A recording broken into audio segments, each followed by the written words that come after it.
This episode of The Reality Check is brought to you by HelloFresh.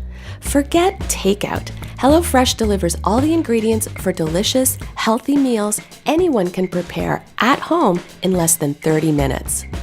And HelloFresh is giving our Canadian checkers 50% off their first order. Go to hellofresh.ca and use promo code REALITY50 to get 50% off your first order. That's hellofresh.ca, promo code REALITY50. This is your reality check.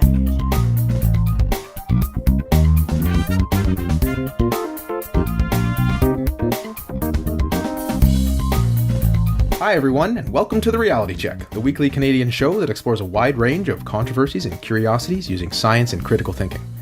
This is the show for Tuesday, August 15th, and I am your host, Darren McKee. With me, as usual, are Adam Gardner. What's up, cuboids? Cristina Roach. Hello. And producer Pat. Hi, everyone.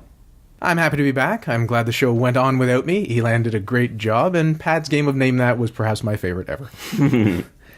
As usual, we have three interesting segments for you. Cristina is going to explore Eclipse Myths, perhaps of the heart. Adam is going to look into whether twins run in the family, and do they skip a generation, only when they're doing those races together. But first, I'm going to share a couple thoughts on this Google memo. I want to note that these thoughts are intentionally not about the accuracy of the content. The panel has had some lively discussions off mic about this topic, and we certainly don't have a uniform view on it at all. Cristina has voiced some specific concerns.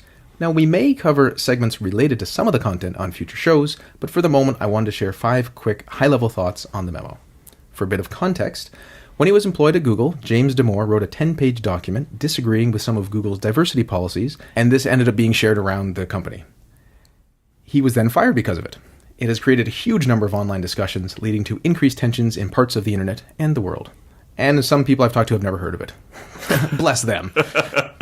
5 quick thoughts. First, I've never seen such dishonest and confused reporting and discussion about a shared text. Many times, people are saying the memo says things it doesn't say, or even saying the memo says things opposite to what it says. I think a lot of this is misreading, not reading, ignorance, and not really malice, but I must admit there's probably some intentional confusion going on here in certain places. Second, somewhat related to the first thought, I think it'd be really helpful if people brushed up on basic statistical and critical thinking concepts, like the ones we promote on the show. In this case, I was thinking that there is a difference between discussing trends in a population and individual tendencies. And of course, our good old friend confirmation bias, probably present in all of us.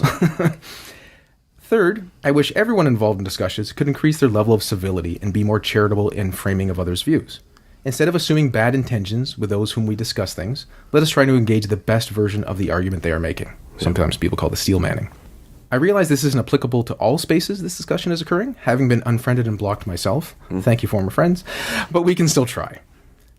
Fourth, Damore makes numerous claims throughout the document. Some of them are truth claims, and some of them are value claims. Meaning, some can be supported or not by evidence, and some are opinions regarding trade-offs of policies or other ideas. I think many, if not most, discussions have suffered greatly because people haven't clearly demarcated which part of the memo they are addressing. People are very clearly talking past each other. I'm thinking it probably makes 20 to 70 claims, so there's obviously room for someone to be really right about one claim and someone to be really right about another, and then they both would agree perhaps with each other on that one, but they're discussing other ones. Hard to say.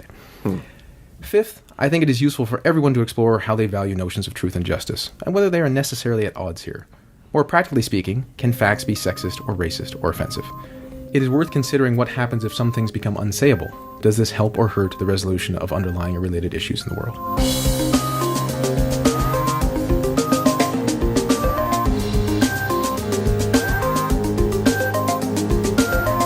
On to something less controversial. I like syzygies. Cristina, tell us about some myths about eclipses.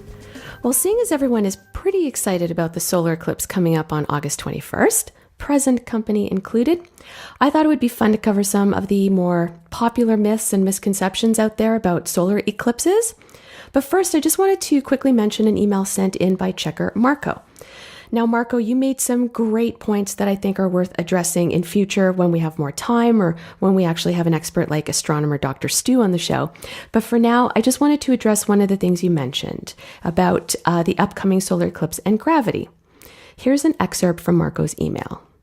As we all know, this August 21st, there's a total solar eclipse observable all across the continental US, and it's partial pretty much everywhere in North and Central America. During the last days, several of my friends have shared a video on Facebook. It's in Spanish, we're in Mexico. In this video, they claim that during the solar eclipse, we're all going to be lighter for 3 minutes. Going down the rabbit hole, I found several news articles, he put that in quotes, all claiming that NASA had made a statement that we'd weigh half a kilo less. Well, go to the NASA website, no such claim, of course.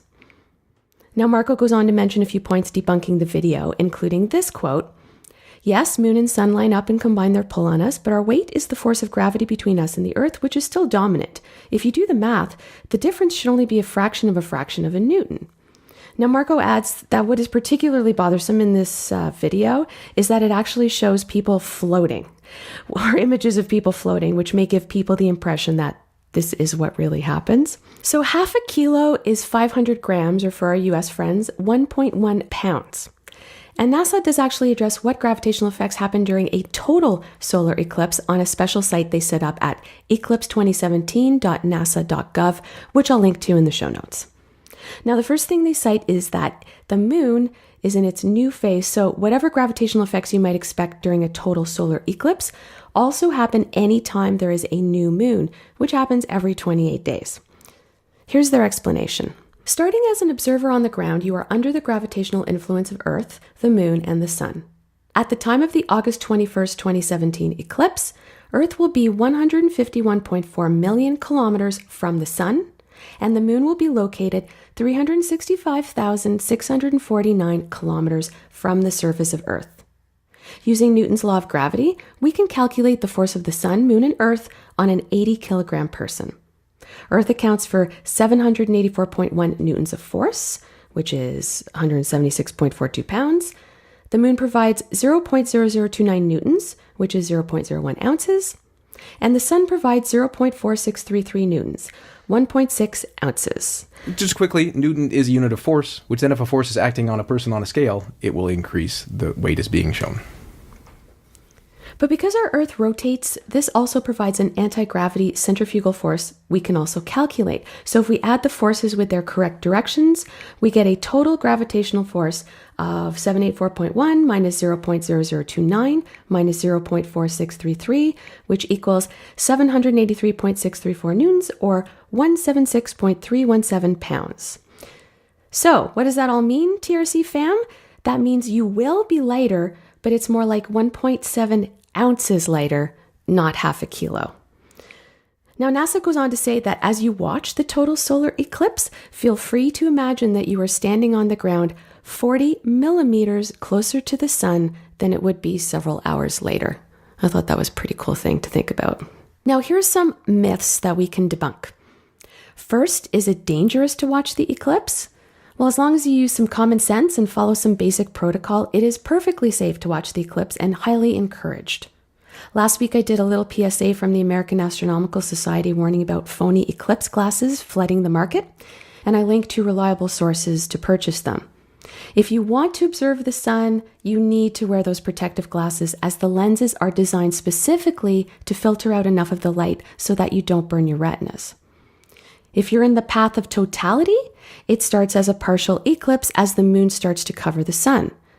Once the sun is totally covered by the moon, you can actually safely take off your glasses and enjoy the view. Oh, wow. Something that I didn't know. Yeah. But once the sunlight reemerges, you need to put the glasses back on to watch the partial eclipse. If you're not in the path of totality like us here in Toronto, you'll only see a partial eclipse since there are harmful rays for the duration. So you need to keep your glasses on from beginning to end. Probably the safest bet is to just keep the glasses on the whole time, maybe, but... I think it's funny. I remember when I was in third grade in school, there was a solar eclipse, and they put cardboard on the windows because they were worried that children would inadvertently expose their eyes to the eclipse and be blinded. That was kind of like the level of concern that we had. I don't think that's really legitimate. No, a few articles I came across talked about how schools would react to eclipses, and that was pretty much how they would react back in the day. So a few other long-standing myths are related, so we can nip them in the bud in one shot. To your point here, Adam, does the sun emit harmful radiation during an eclipse that can cause blindness, poison your food, or worse, affect your unborn child? Straight up, there is no scientific basis to any of these claims, and scientists have been studying this radiation for centuries. Around every 18 months on average, a total solar eclipse is visible from someplace on Earth, and there's nothing unusually dangerous about sunlight during an eclipse. It's just stuck behind the moon momentarily. When the moon fully covers the sun during an eclipse, the corona only emits electromagnetic radiation. Coronal light is 1,000,000 times fainter than the light from the sun, so unless it can cross 150 million kilometers of space and penetrate our atmosphere, we're good.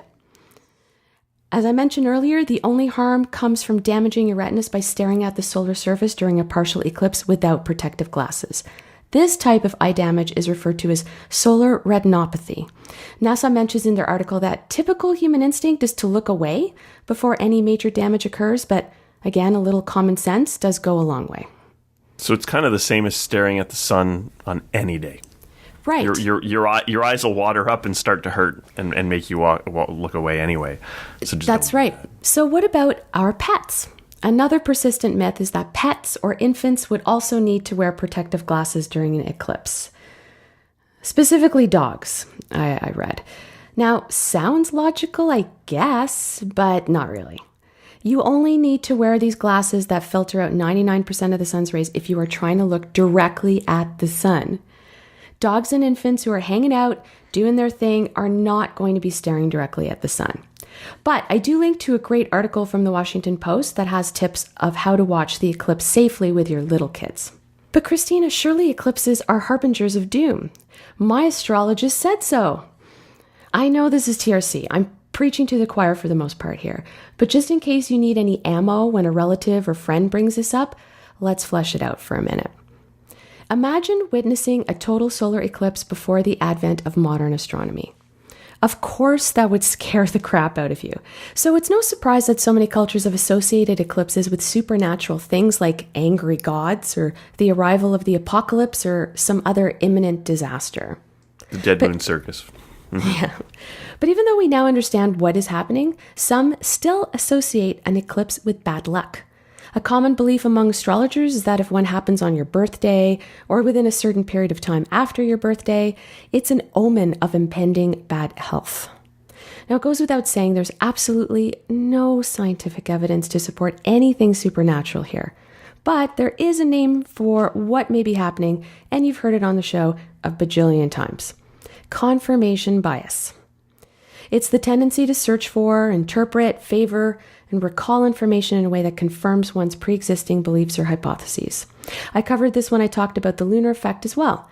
Humans have a tendency of recalling most events better than non-events. So when there's a full moon or an eclipse and something weird or bad happens, we're more likely to notice and make a connection that fits our preconceived notions. If nothing noteworthy happens, we really don't make a mental note or connection. So finally, have you guys ever heard there are no total solar eclipses at Earth's north or south poles? No, I haven't, but I've never heard that. now either. I'm wondering if that makes sense. Right. I had heard it before, but in truth, there is nothing unique about the poles. The last one to be viewed from the South Pole was in November 2003, and the last one viewed from the North Pole passed right over it and came to an end exactly at the spring equinox on March 20th, 2015.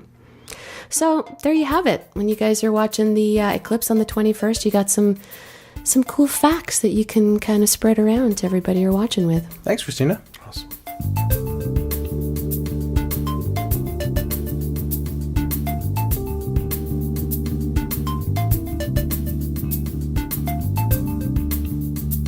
And now on to Adam, who'll tell us more about twins and whether they run in the family. Now, I believe, Adam, a twin often has a twin. Is that true? Yes, if you have a twin, your twin has a 100% chance of having a twin. Great segment. Yeah. Is there more, though? A bit more. Oh, okay. Genetics of twins. Identical twins have the same genes. So, some statements I've heard. Does having twins run in the family, or does it skip a generation? These are things I'd heard, and I thought could be worth covering on the show. Last week, I visited a friend who had twins, and I know a few people who've had twins, and there are twins in my family. My uncles on my mother's side are identical twins. When we were trying to conceive my daughter, I wondered if the twins in my family could mean twins for me, and I didn't really look into it at the time, but as it turns out, for a couple of reasons, that specific set of twins has no bearing on whether I would have had some. So, what do genetics have to do with twins? Now, to understand this, we need to look at the basic differences between twin types and how they come to be. Identical twins have identical DNA. A fertilized egg becomes a single-celled embryo, which then splits into 2, then 4, and then a bunch of cells. If early in this stage that embryo is split in 2, those resulting embryos each grow into a baby, and then we have twins. And this can happen more than once, triplets, quadruplets, whatever, quints, and so on. Now, this is the kind of twin which my uncles are identical twins. It seems as if there is no genetic component to this kind of twin, meaning that it happens randomly and the mother's genes just don't factor into it. Now, how can we determine this? Well, we can look at family relationships of those who have identical twins and see if there is any link to it happening more or less often in families. And research seems to indicate that there is not. The other kind of twin is fraternal. It's like the Edison twins. During most ovulations, a woman will have a single egg. When that egg gets fertilized, a single baby grows from it. On occasion, more than one egg will come in a single menstrual cycle. If more than one of those eggs are fertilized by sperm, these make multiple embryos, each of which have their own distinct genetic material. As such, fraternal twins are, genetically speaking, as similar as siblings. As not to say that they are as similar as siblings in other ways, however, as they share the same womb, a lot of the environmental factors in development come from prenatal environment, and this is shared in fraternal twins. So there's a little bit more going on there than a normal sibling relationship. So, as it would turn out, there are genetic factors in hyperovulation, which is what it is called when a woman has more than one egg in one cycle. Now, how strong is this link? One source I saw mentioned that if a woman is a twin, she is 2.5 times more likely to have twins herself. And if a woman has already given birth to fraternal twins, she is 4 times more likely to have another set of twins in another pregnancy. But this is a multiple of a fairly small number. Currently, the odds of having twins is 3%. But these numbers are up by about 60% since the 1980s. What's that about? Fertility treatments seem to be a large factor in the increased prevalence of twins. Twins resulting from fertility treatment are not genetically indicative of anything. Now, how does that work? Well, it depends on the type of intervention, but these will be fraternal twins as well. Some fertility treatments will cause more eggs to drop per cycle. With more eggs, there's a higher chance of one being fertilized and a higher chance of conception. But then there are more eggs, there's also a higher likelihood of multiples. Alternatively, IVF, in vitro fertilization, can cause higher rates of twins and multiples because a lot of people put more than one embryo in there at a time. Basically, IVF has the eggs being fertilized outside of the womb and then inserted afterwards. It's an expensive and risky procedure. Since the embryos will often fail to come to term, there are better odds when more than one is put in. So let's say, for example, that there is a 50-50 chance that an in vitro embryo will come to term with a particular patient. If each embryo has a 50% chance, then if 2 are put in, that increases the odds that at least one will survive to 75%. The flip side being, there's actually a 25% chance that both will survive, and so there are a lot of people, relative to the 3% that normally have twins in the general population, that will end up having twins when they're doing IVF. What does all this mean? If you have twins in your family because of some fertility treatment, this really doesn't factor into your likelihood to have twins. It's just not genetic. And there are other reasons for which there may be more twins now than in the past. Age affects the chances of a woman giving birth to twins. A woman's chances of having twins doubles from age 25 to 35, and after 45, it's 17%. So as a lot of women in our society are having children later, then that means there's an increased likelihood of twins being born. That's interesting. So that's all good, but what about this idea of skipping a generation? Well, it's mostly nonsense, but consider that ovulation is something that can only happen in a woman. Genes for hyperovulation can be transmitted from a man or a woman, so if a woman has twins, one of which is a man, that man is not more likely to have twins, but his children might. In this way, it can skip a generation, but it may also not skip a generation if the twin in question is a woman, or it can skip 2 or 3 or 4 generations if a series of men then give birth to a woman who shares the likelihood of having twins. But this is a bit of an oversimplification, as there's no single over-ovulating gene. It's likely a series of genes at play. Because of this, the genes for twins won't be passed from generation to generation as a single have it or not trait, but rather, like many other factors such as height or skin tone, be passed through the family and inherited from your many relatives. Twins. It runs in the family. While there are no genetic predictors for identical twins, there are certainly genes which can make a woman more likely to have fraternal twins. Because of this, family history can factor into your likelihood of having twins. But with many modern cases of twins being the result of fertility treatments, those can usually be ruled out as not being genetic factors. My mom's mom was a twin. She used to always threaten me that I was going to have twins. Was she an identical or a fraternal? Identical. Okay. Yeah. Identical. And if we didn't have ultrasound when I had James, I certainly would have thought I had twins. Because, man, and that kid was 9 pounds, 14 ounces. But I've heard that so much. People really do believe it actually skips a generation. It's something that you hear a lot of sort of older Portuguese moms suggesting. It's like things about balding and things like that. These are kind of things you hear, but practically speaking, there isn't really a mechanism for that generation skipping. So Thanks, Adam. And thanks for joining us once again. Tonight we covered some high-level thoughts on the Google Memo, some fun safety tips to enjoy the eclipse, and some concerning beliefs that you probably shouldn't have about the eclipse. And also Adam showed us that there is a genetic component to fraternal twins, but there's no evidence to support the idea that twins skip a generation. Until next time, think better to act better. Peace out, cuboids. Stay classy, not smart-assy. Good night, everyone. For show notes or to discuss this episode, visit our Facebook page and website at trcpodcast.com. For general inquiries or to send a topic or parody suggestion, email info@trcpodcast.com. Help support the show by leaving a review on iTunes and liking us on Facebook. Follow us on Twitter at @TRC_podcast.